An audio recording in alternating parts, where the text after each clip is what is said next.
Reflection Comics. What's up? What's up? What's up? It's once again some comic talk brought to you by Reflection Comics. I am Rico. This is my main man, Cody, and we're going to talk about IronHeart. Number one supporter right here, man. Yeah? I gotta ask you, alright? Yeah. We got the number one fan interview right here. What'd you think? I was underwhelmed. You have notes. I have it all up in here. And we're racing against the clock for the battery right now on our camera, so we're going to have to wrap up all of this critiquing, but we're gonna give it to you guys.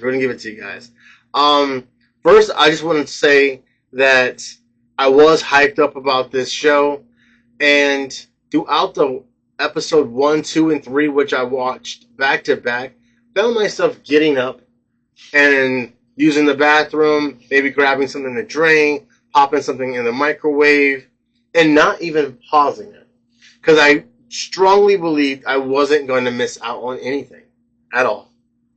And you didn't. I didn't miss out on anything. I literally did not miss out on anything.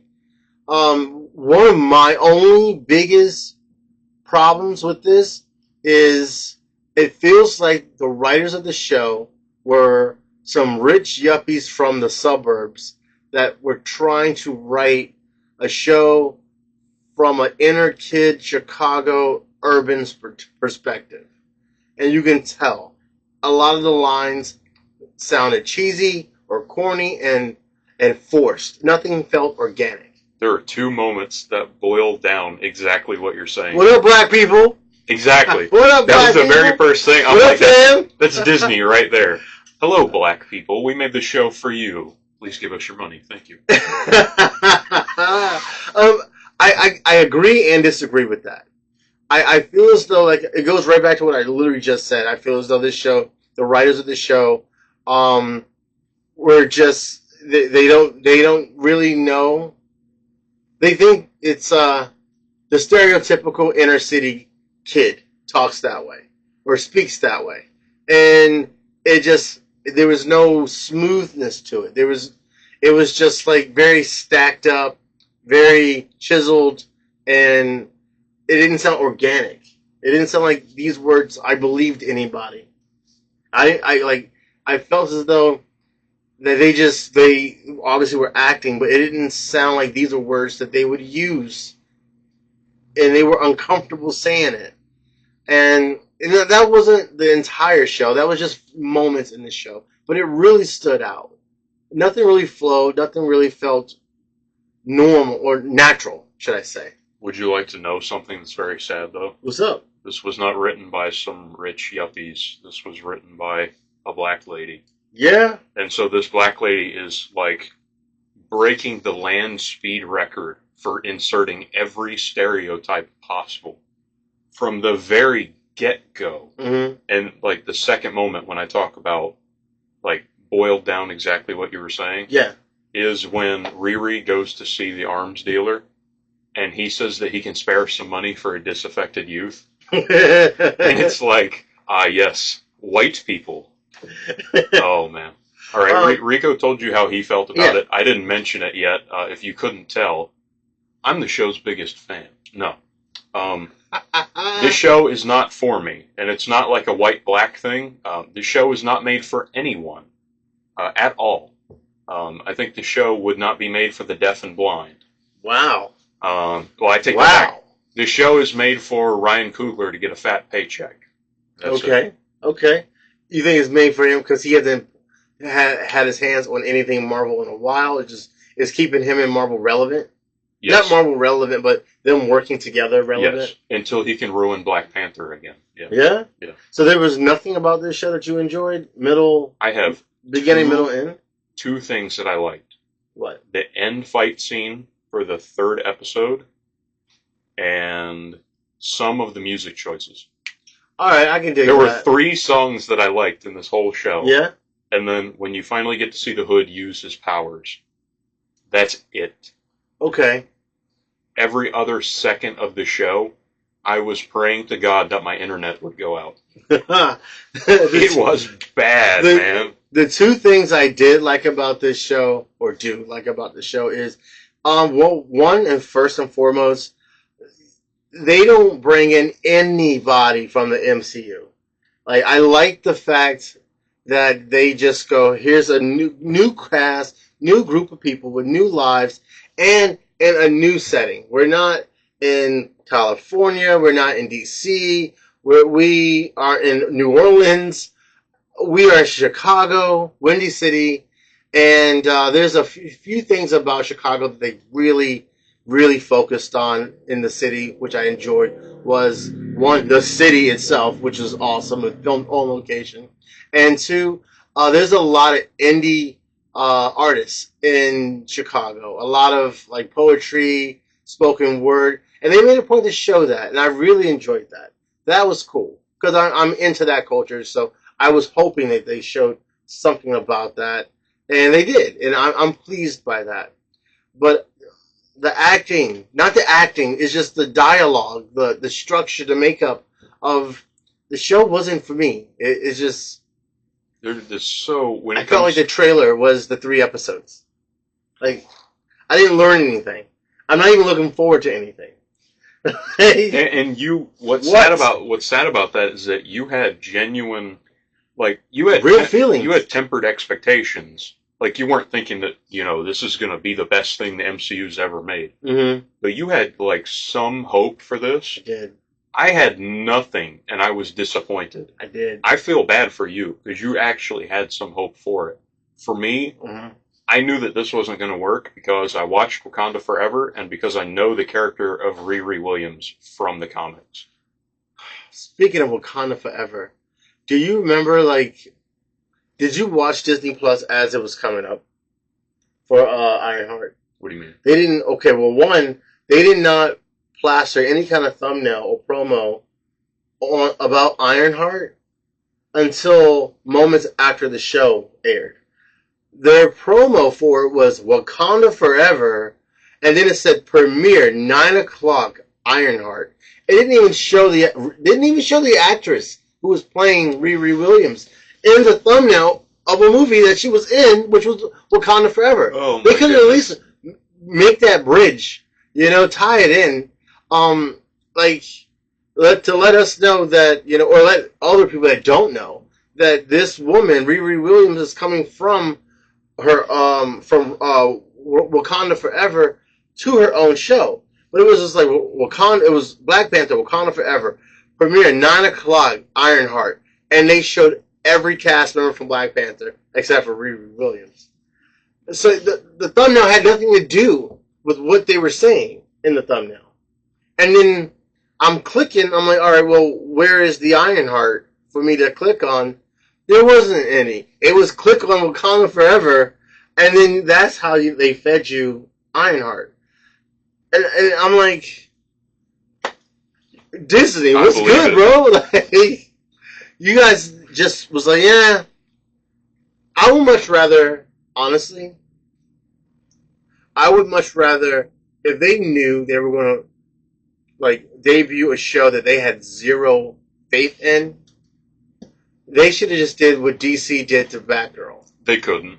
They couldn't. It was too expensive. It was for insurance reasons. They could not cut it. A lot of the stuff that's been going on, like people talking about what happened in the background, supposedly, anybody could say this, but it does make a lot of sense.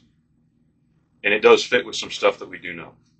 Ironheart has been done filming, editing CGI for like 3 years, 2 or 3 years. They've just been holding on to it because they've supposedly had absolutely zero faith in it. And I think you can tell. And that the only reason why they didn't drop it all at once is because they contractually could not. Like, I feel as though what they should have done was just introduce Riri Williams. Kind of like what they did with Tom Holland in Spider-Man, which we all knew Tom Holland was going to be a good Spider-Man, and we all like Spider-Man. It's very hard to mess up a Spider-Man movie unless you really go off the script. What I feel like they should have did was put out Armor Wars. They should have did that with War Machine. And obviously we don't have a Tony Stark, but introduce Riri Williams in an Armor War and have her be the supporting actress so we get to know her, so we can learn to like her, instead of just going, all right, well, this is where she is, and okay, this is what we got to deal with. Right. Like, I don't feel like in Wakanda Forever was a good enough introduction because it wasn't focused on her. Like, she made the plot device that kicked off the story. She made the vibranium detector, and that's what kicked off the fight between Wakanda and Namor. Yeah, but if you take Riri Williams out of Wakanda Forever, mm-hmm. the story will still go in the order that it was meant to go into. Yeah. Like, certain things wouldn't have happened, like Queen Ravonda wouldn't have died because she died trying to protect Riri, who she met like 10 minutes before. Well, no, because Namor was going to kill her anyway. But the only reason why she died was only to do that. Was protecting Riri. Hmm. So she may have been able to get out. We don't know. Can't say for sure. But I completely agree with you. You could swap her out for almost anyone, and it would have been fine. She had such a minimal impact on the story, which if you're trying to introduce somebody to set her up as your new Iron Man character. Mm-hmm. So I talked about Riri Williams from the comics. She was introduced in a series of Iron Man. I believe it was Tony Stark Iron Man was the series. During that run, Pepper was out of the picture. Tony Stark's assistant was MJ. Yeah, I remember that. And so that was a 14-issue series. In issue 7, they introduced her as a cameo. Riri Williams as a cameo. Mm-hmm. From issue 7 till issue 14, she goes from being a cameo to a side character to a main character. And then after that series ended, she became Iron Man. In less than 1 year, the writers were like, nope, we're going to make this happen whether anybody wants it or not. And it didn't work. The reason why they made her Ironheart was because nobody wanted her as Iron Man. It was just as simple as that. That could never happen with the MCU timeline based off of how the timeline has gone. Like, in order to properly introduce Riri, you would need a Tony Stark. You would need that. And they tried to do that with the internship from for ITT Tech, I want to say. IT Tech.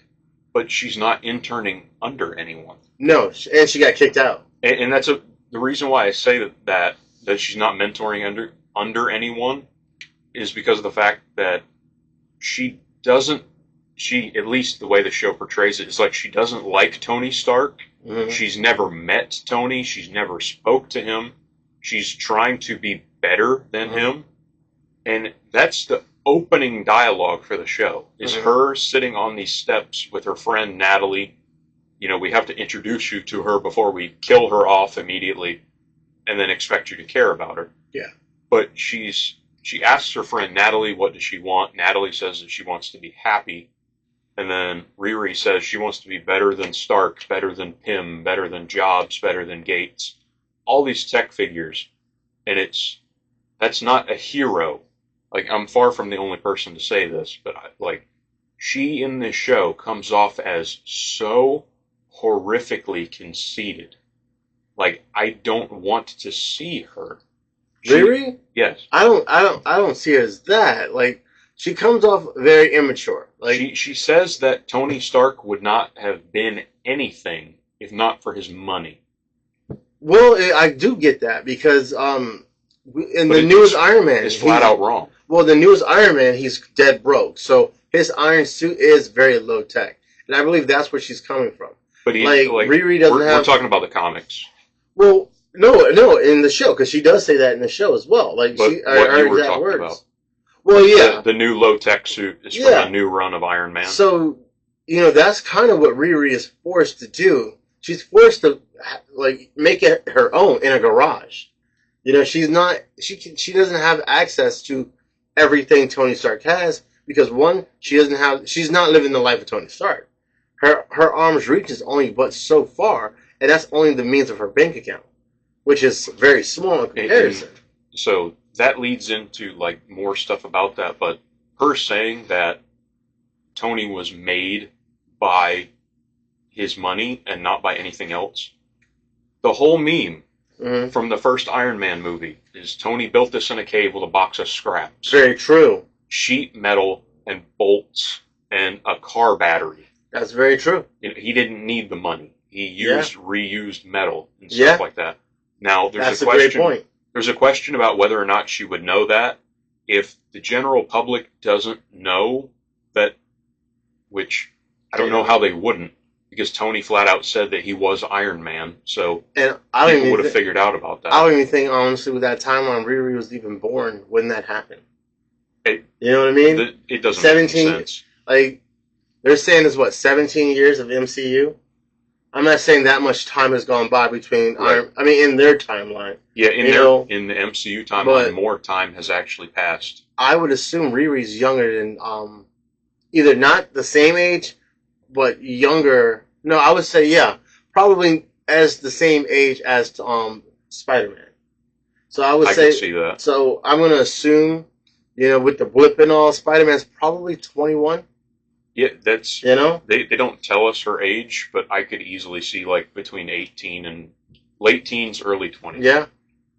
So there is a question of how much she knows. Yeah. But like from the show writer's perspective, you're trying to lift up your character, and the only way that you can do that is by cutting down other characters.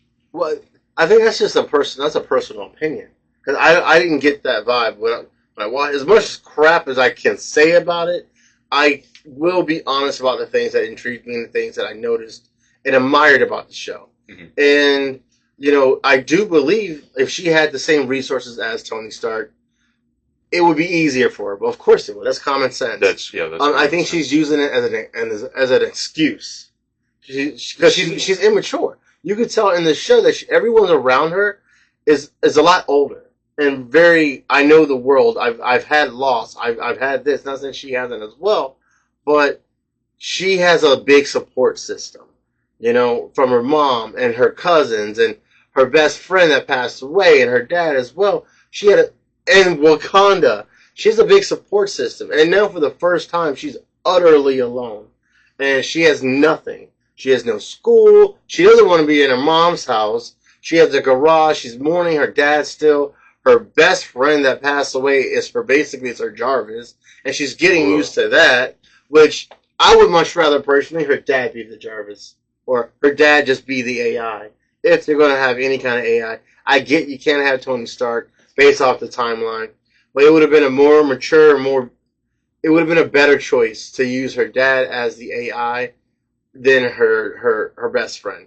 Because it just makes the show goofy.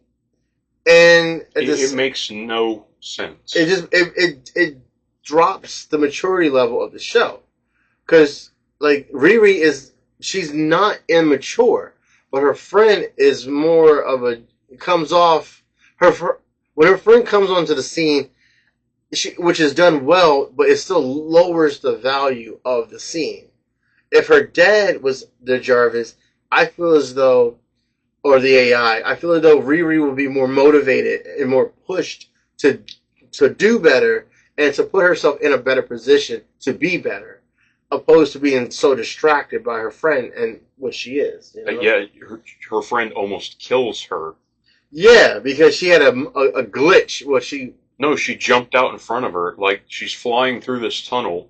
They're doing a heist. This is in episode 2. She's flying through this tunnel, and then she pops up, covers her whole screen, and starts talking to her. Of course she's going to crash. Well, that and she did glitch when a gun was pointed at her, and she froze. Which makes no sense. And if it was her dad... She's an AI. But why is she she's an AI, why is she having an emotional reaction because Riri to a gun? Because Riri was thinking of her as a real person. So the AI downloaded, I feel as though, when that AI downloaded to the suit, the AI downloaded it in a way where she thought she was real. So she has real emotions. At least in the AI logic, her emotion is real. To us, your computer. You're easily deleted, downloaded, or uploaded. You don't have emotion. You're a robot, essentially. But to the AI, she thinks she's real mentally. But the show, like, it flips back and forth depending on what it wants. Sometimes Natalie is just a straight-up AI computer program that wants to help her. And other times, it is like Natalie is a real living person. Like, Riri downloaded her consciousness. Exactly. And number one, you can't have it both ways. And number two, that doesn't make sense. It makes Natalie was already dead. Yeah. And so, one of the big things that jumped out at me as like a glaring flaw, Riri says in the first episode that she needed another $1 million to make her own AI to put into the suit. And then she just goes home, puts little nodes on her brain, and creates her own AI. Yeah. Where did the $1 million? Why do we need $1 million? I have to go back and watch that. She could do it in her dinky bedroom. Because I think she was talking about overall the whole suit. Like, to make basically an Iron Man Tony Stark style suit. I think that's what she was talking about. No, she says the AI system. Because it is contradicting for her to say that and then go home and in one night's sleep upload $1 billion software. And for free, you know? When she puts the nodes on her brain and she powers it up, all the lights in her apartment go. And then later on, this is what I was thinking about, is later on when she goes and talks to the arms dealer guy, Zeke, whatever. When she goes and talks to him, he says that that's incredibly dangerous because you could fry your brain. Which, honestly, Ezekiel, come on, man. I don't need the son of Jebediah. No, that's not Ezekiel. Jebediah. Yeah, I don't need the son of Jebediah. It's Obadiah. Obadiah. I don't need that. Once I figured that out, I was like, this is stupid. But oh my, I laughed so hard. What a ham-fisted... Look, we have to show you that this is the son of Obadiah Stane. So we're going to have Riri... He told Riri it's on the counter. So she goes into the cupboards and pulls out a tote with a bag of a white powder in it and then drops it on the floor. And it's Obadiah Stane's ashes are being kept in the kitchen cupboard. Like, what was the point of that? What was the point of that? It's just, like I said, it goes back to just bad writing. The writers, bad writing. The cheapest thing this that they could do. This show has so much potential, man. The cheapest thing that they could have done, I couldn't even fathom that was a thing that I saw. The only other way that they could have done that and made it more obvious is if he had some big picture in his house of him with dear old dad arm around his shoulder. Yeah. But it's... man. What makes this show a very controversial seesaw type show is because when there's good points in the show, they're really good. No, what? I will honestly say this show's good special effects. It has very good special effects. Not very good, but it has Disney Plus show. Good quality. Not major theater. Especially. The special effects in Falcon and the Winter Soldier are better than this. So what I'm saying is the suit. That suit is not real. That suit's all CGI. It looks good. It looks good in flight. It looks good in motion. I thought that it looked plasticky. Yeah. Especially because it's very the colors are bold and rounded off. It definitely looks bubbly. When they're doing the heist in the third episode, it looks like I'm playing a PS2 game. Like, it just looks like there's a plastic sheen over everything. Like a candy coat. Yeah, you are right. And then the hood. The hood. What did you say about the hood that couldn't be said about medieval torture? What's his name? Anthony Ramos? I think it's Anthony Ramos. Yeah, the actor. He's a great actor, and I liked him in Transformers. And he came out with a statement, with an interview, was like, hey, people are always going to have something negative to say. And he's absolutely right. People are going to criticize the crap out of this. People are going to blame individual actors and writers and this and that. That's just what we do. I blame the writers. Don't worry. That's what we do. Don't worry, Anthony. I feel like he played this role good. No. I blame not him, because whatever material he was given, he executed. What sucks? I'll give you that. What sucked is the creators of the show, how they wanted to format this show, how they wanted to write this show, how they wanted each and every character to have their own characteristics. It's very bland, very. I can't. I'm not motivated to root for anybody in this show. I don't even know who the villain really is in this show. Definitely don't know who the hero is. Like, they literally, like, when you're talking about, number one, the bad writing, and number two, the characters, they literally have to spend one scene introducing Riri to the team. This is a team of criminals. They're committing crimes. You shouldn't know who the other person is because they don't want you to rat them out. Yeah. But no, here's a family. Here's man. Slug. Here's her. Dude, they're whatever Slug is, creature. Okay, Slug from the Black Lagoon. I think a hacker with fake nails. Dude, they are basically Marvel's Fast and Furious. But it's a they're family, man. They're family. And they'll die as a family. Oh my goodness. They're gonna have Eric Andre get killed off screen. Oh man. I don't even like Eric Andre, and that was a waste. But like all in all, like I said, when it comes to their characters and the writing, they spend a scene where the Hood so terribly goes, "This is the blood siblings. They are sisters that grew up fighting. This is Clown. This is our explosives expert."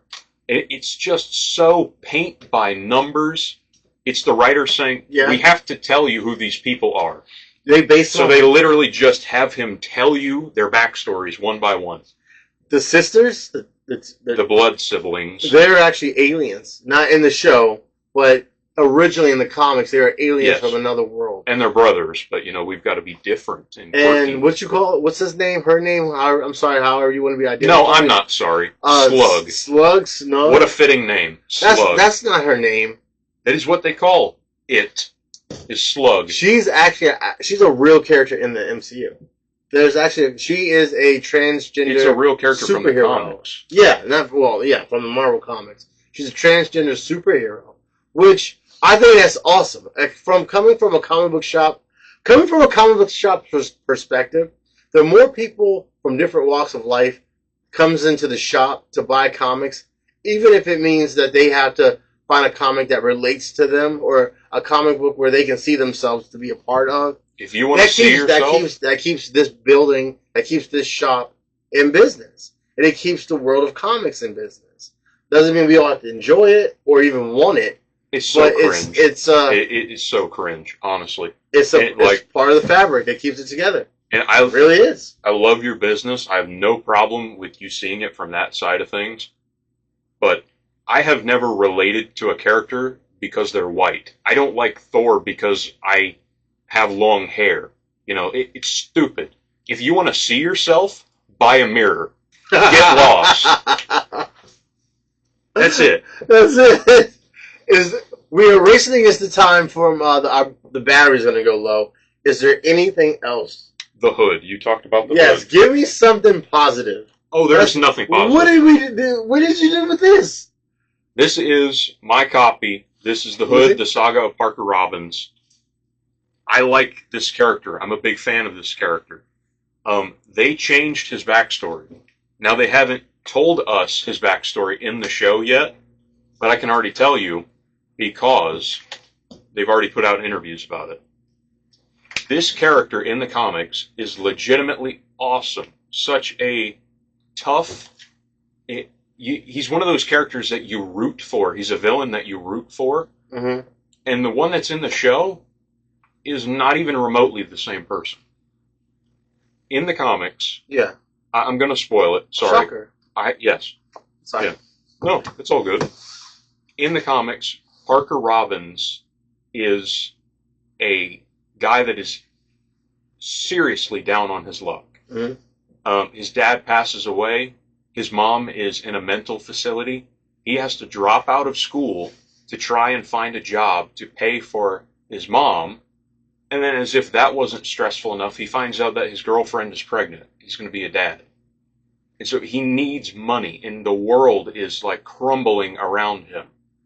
And so he can't find gainful employment because he doesn't have a GED. Nobody wants to hire him. So he turns to the only thing that he knows, which is crime. He and his cousin, they rob a warehouse.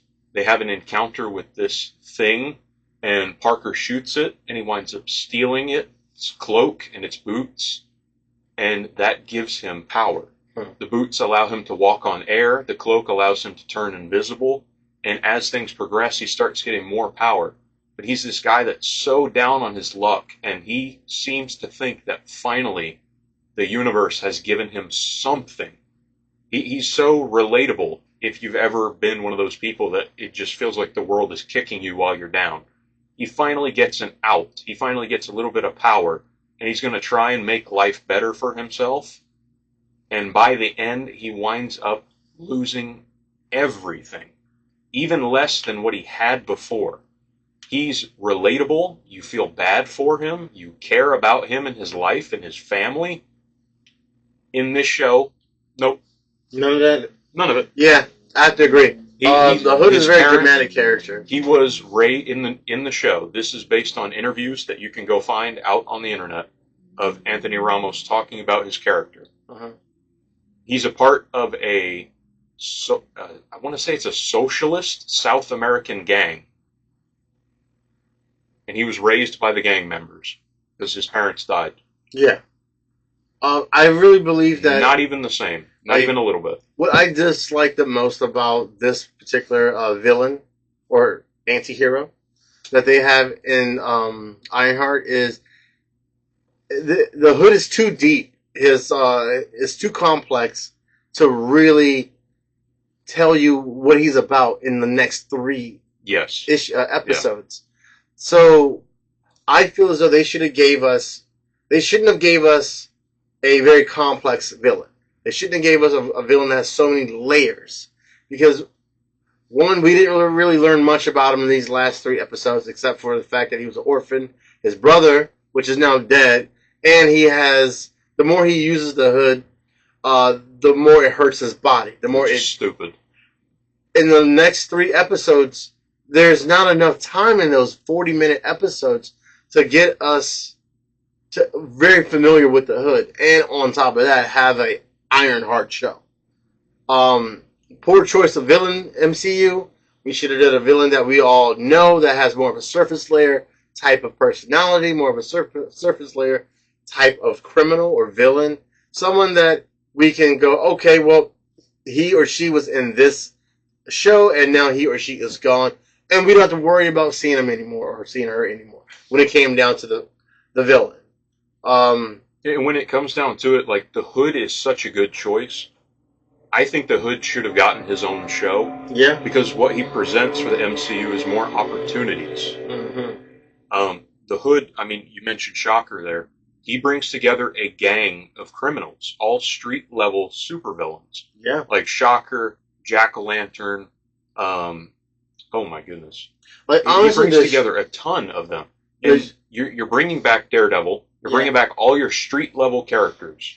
Mm-hmm. Here is a guy that brings together a ton of street-level villains. Yeah.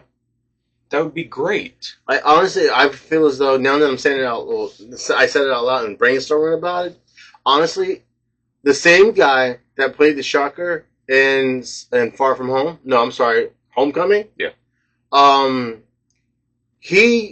remember he got the gauntlets and then he left. He survived. The first Shocker died. Right. Yeah, he left and you never see him again. It would have been cool if the second Shocker left New York, went back to Chicago, let's just call it his hometown, and he became the villain there. And then let's say he loses, and then now he flees back to New York, or what have you. But we should have gotten more of a lower on the pole type character for this show, especially if you guys feel as though with Marvel or MCU feels as though this show wasn't going to really hit any heights. Why put a character that has so many layers that we won't ever have enough time to peel back to get to know? Poor investment on character building. Poor investment on a character. Outside of that, am I looking forward to episode 3? 4, 5, and 6. I'm going to watch it, let you guys know how I feel, if that matters to you. And if it does, please like and comment. I always want the comments, and I promise you, I will respond back. Cody will respond back. And outside of that, I'm trying to pull the word yes. I'm looking forward to the end half of this show. I can't say I am. I hope. I'm looking forward to the end credits. I hope the last episode. I hope we get a good 180. Everything that we got in the 1, 2, and 3, I hope we get the opposite in 4, 5, 6. Give us more action. I understand we need character building, but we need something. We need a shock factor. We need an awe. You know. We are going to get one cameo. All right. So I did. There is one cameo. You're talking about like a little bit of shock factor. I do have it on good authority. I do believe. Take this as a spoiler. So if you don't want to know, if you don't want to be spoiled for Ironheart, fine. But supposedly the end credit scene for the very last episode has Mephisto, played by Borat. Yeah, I kind of already spoiled that. So, but the actual fact that he's going to be in the episode, people were speculating when or how much he's going to be involved. Supposedly that is like his only scene, or almost his only scene. So that to me, you could not have a character that is less deserving to be in an Ironheart project. Yeah. I would much rather, if, let's just say hypothetically, we all know how this is going to end. It would be a really good idea to end Riri's storyline or a 6-part series with her we kind of have an idea that she's going to be more, in the MCU. I feel as though when they did Echo, when we saw the last bit of Echo, it left us with, okay, you have embraced your power, but what are you doing with that power? Are you staying where you're at? Are you going back to New York? When they did Hawkeye, Kate Bishop, it ended with her trying to build the Young Avengers. So we now know at least there's something to come. Right. They dropped the ball with Echo, and then I hope with Ironheart, they kind of give us something like that. Even if she still chooses to go out on her own. They can't have her in New York City and ignore there's another Iron Man or another like Iron Man suit in New York. You can't ignore that. Yeah. So for them to, I hope they don't just go, all right, well, it never happened. You can't. You made your mess. Now you can't just erase it. You got to fix it. And it's going to be a big problem too, because not only do you have another Iron Man around, but you have people who witnessed this Iron Man in broad daylight committing crimes.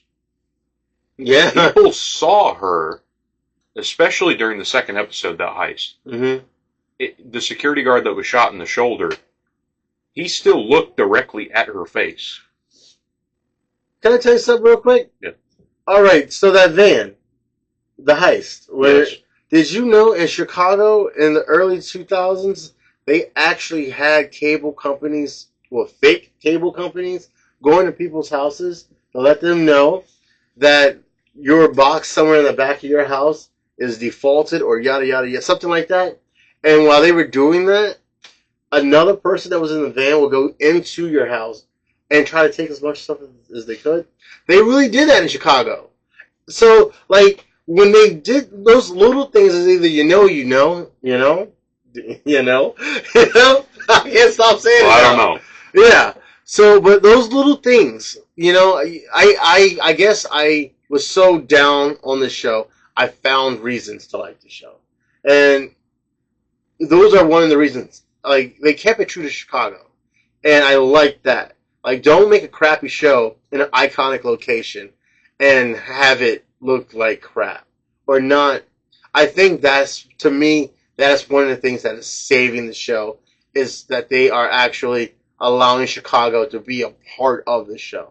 I can appreciate that. I mean, I've never been to Chicago. I've never lived in Chicago. I have no ties to it, so I don't know the cultural stuff. Mm-hmm. But yeah, I would like for them to do more of that. If you're going to film in a location, make it worth it. Yeah. Yeah. Get the most out of it, and that means sometimes bringing in the culture, the music, whatever it is.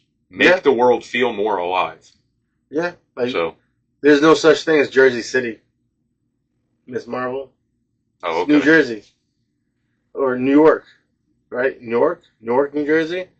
But I honestly, I like that, Jersey City. I like that atmosphere. That was cool how they did that.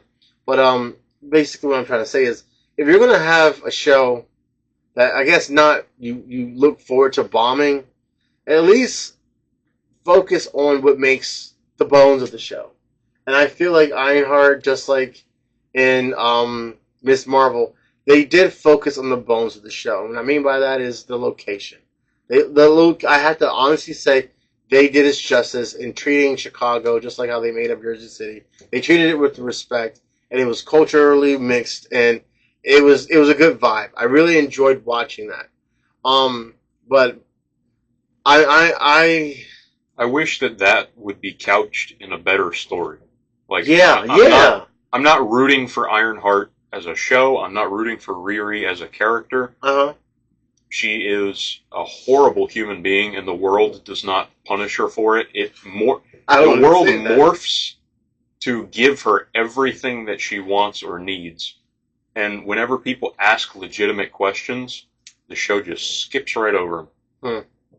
This is, I mean, like, to wrap it up, there's so many issues with the show. Yeah. When it comes to stuff like the biggest plot hole that they have not yet addressed is the fact that when the guy John from the Hood's crew, he's talking to Riri outside that parts store when she bought all the scrap to make the suit, to fix the suit. He tells her, "Why are you not working at a big tech firm?" That's a legitimate question.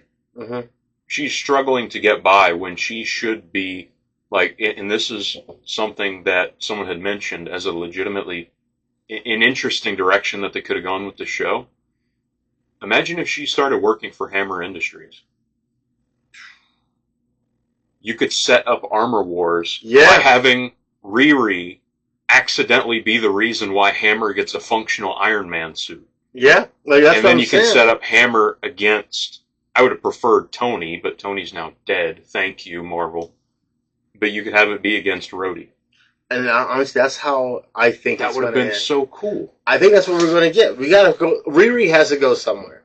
And if it just ends with her flying to the sunset in Chicago, I can't accept that. Like, no one should just accept that. Right. Like, it should end with her finding some kind of structure, some kind of guidance. She's in a super suit. You can't just go, all right, well, I'm going to live in Chicago and find a 9-to-5 and fly my suit around on the weekends. It's not Spider-Man. He's not just it's not a homemade suit. He's living in an apartment. Yeah, like, it's an Iron Man suit. Like, she needs to hook up with, Rhodey, and maybe sidekick to Rhodey. And like, the unfortunate thing about Riri Williams is she's never had a very long comic book run. She had maybe 3 or 4 different volumes, and they were all shorts. Very short. Or she's cameoed in other people's stuff, or she just appeared with no dialogue. She's just there, and it's really hard to write for her. But at the same time, wouldn't that make it very easy? Because you could put her in a lot of different situations based off of what you already know about her and based off of whoever she's already interacted with in the comic books. I'm not saying let's go page for page, but there's source material out there for you to make this character worth it. And I can say, this is going to sound hypocritical coming from me because I've been a major advocate for adapting stories. Riri Williams is one of those characters that needs a full-on rewrite. She could be ground zero. You could do whatever you want with her, and it would be better than what was done in the comics. I have the utmost respect for Brian Michael Bendis for the reason why he wrote Riri. He adopted, I want to say it was 2. Yes, 2 little girls. 2 little girls, and they were black, and he wanted to create a hero where they could see something in themselves. They could see something of themselves in the book. And then he makes this horrifically narcissistic, egomaniacal character that is like the world conforms to her and always tells her how much of a genius she is, and it's so self-congratulating, where it is so out of place in the Marvel Comics universe. She doesn't feel like a person. She feels like Brian Michael Bendis sat down and wanted to write, like when it comes to writing a character, you write a character first, and then typically their description, what they look like, comes afterwards. And so this is going to sound crass, but this is about the best way that I can put it. If you try to write a black character, then you're not writing a character, you're writing your approximation of a black person and then tacking all this stuff onto them. And so Riri never felt like a person, she felt like a caricature. I see what you're saying. And it feels like in a lot of places Bendis was trying to go against stereotypes as hard as humanly possible. But in doing that, made a character that's incredibly insufferable. And so it feels like she was just trying to be the anti-stereotype. And so when it comes to Riri, she has potential. In the same way that Rhodey had potential. There are people that are complaining about this show, and then there are people that are defending the show. And a lot of the people that I've seen defending it try to push against what they see as racism. They say that people are complaining about it because it's a black character. If you go back to the comics, you can call comic fans toxic, you can call them whatever you want. Next to nobody had a problem with Rhodey being Iron Man for 3 years. And that was before he became War Machine. 3 years. He wore the suit. He was Iron Man. While Tony was off and didn't even appear in a lot of those books. So that's not the problem. It's not a racism thing. Racists didn't suddenly appear out of nowhere to hate on Ironheart. Or if they did, they're ignorant. They need to crawl back in their hole. But to that point, this character needs to be a character. She could have used a rewrite. And instead, they actually tried. She's almost the most comic accurate character.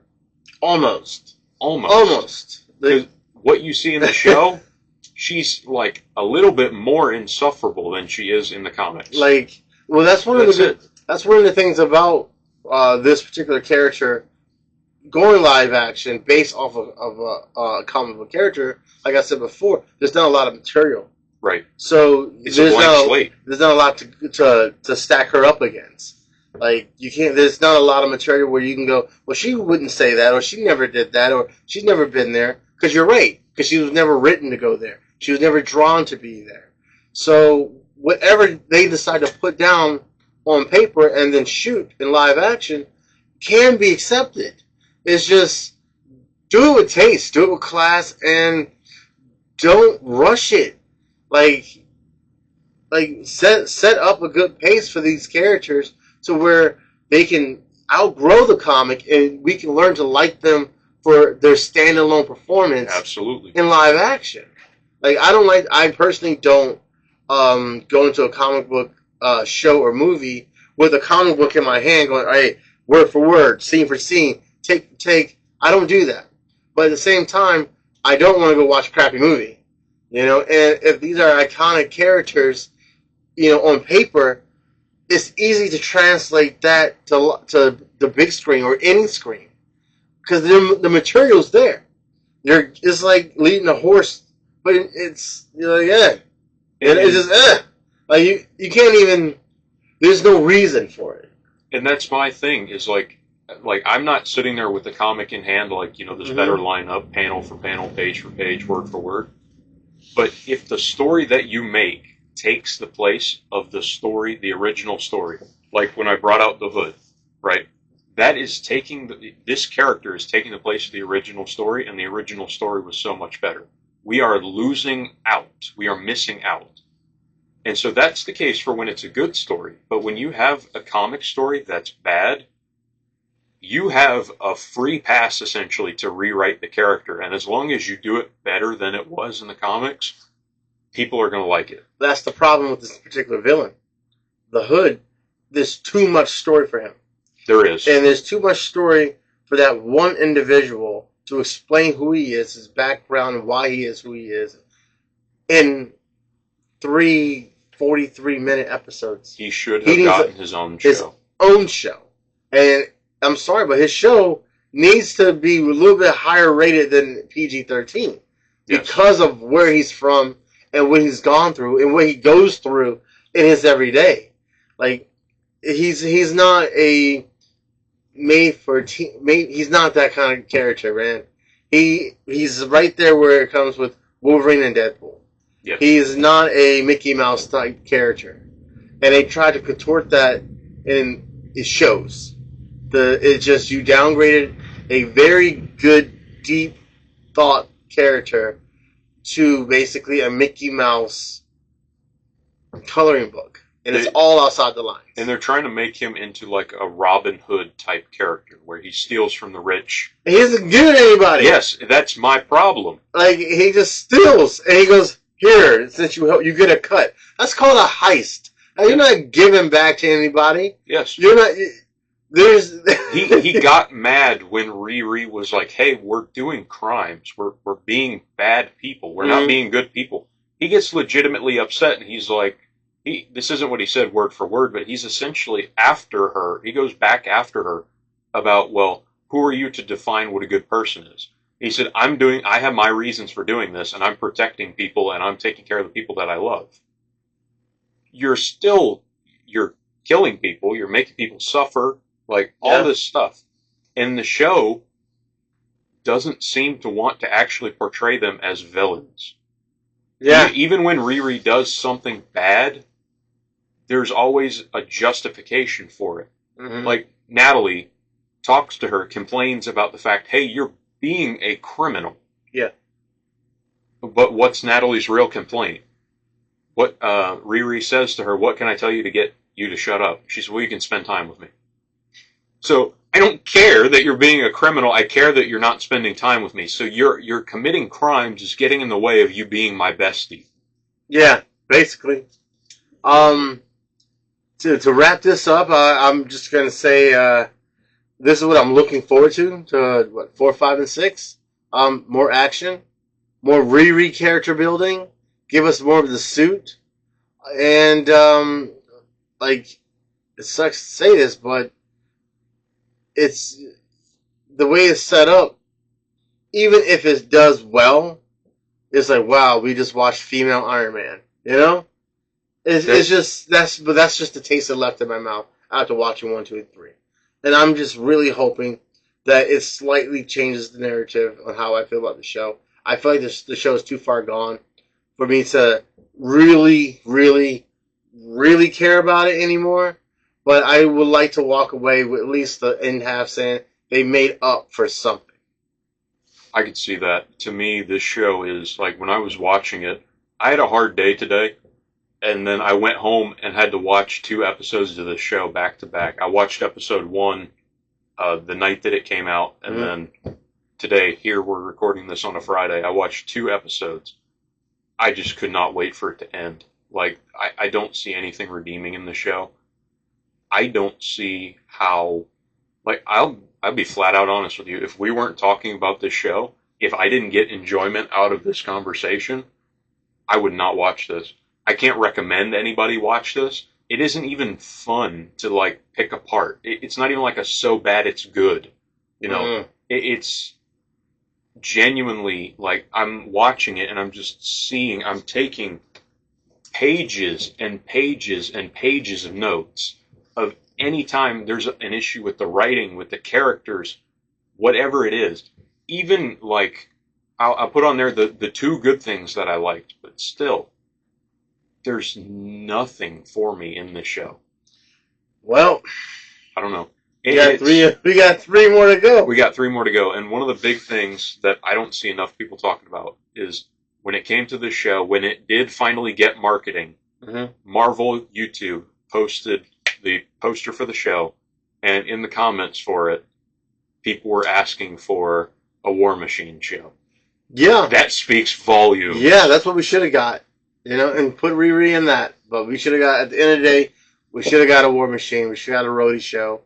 And it would have connected, it would have brung the MCU together. I don't understand or see or even predict how Ironheart is going to bring this show together, bring the MCU together. This is just one thing that happened in the midst of the world of the MCU that doesn't make or break the future of the MCU. It's just a typical Tuesday. Yeah. And on that note, don't watch Ironheart. Ironheart will have his 4, 5, 6. Yeah. Next week, Wednesday, Thursday. I think it's Tuesday. Tuesday at 9:00 is next week at 9. Why, Disney? Why are you putting these out so late, man? I got to get up in the morning. Right. I don't want to watch all of them all at once, and then I got to find some other time to watch them. But until then, I'll catch you guys later. From me, man, Cody, and I'm Rico, and this is Reflection Comics presents to you Comic Talk. Reflection Comics. What's up is us again, cracking bags, pulling boards. Every page has got them leaning like the Flash, running forward. This that absolutely about to break it down in the store. By the end you looking like you were Galactus. More, I need more for the culture. Grab the hammer, now I'm Thor. Got the red like Matt Murdock on the path I gotta forge. Culture, comics, adamantium all in my speech to cut the nonsense. This Reflection Comics. Rico with that frio, make the Batman see his breath. This that riddle me, where else you gonna find these lyrics fresh? Got these tubes all pressing venom, break the bat over my leg. Pull a couple moves to cobble up the power in my step. Yo, this is the part I go bury. I'm all in, I'm out, and I'm smashing like that. He is spinning like captain, spell it out for you like an enchantress. Chomping demons with this soul sword like a magic. Comics, topics, geek culture, madness. This Reflection Comics, so come and kick it and grab this. New issue, no issues, reflection. Through this dude, we live through dimensions. Reflection Comics, the comic shop that's ascending. Mask on as I glide off like I'm vengeance. Another nobody named Carlos.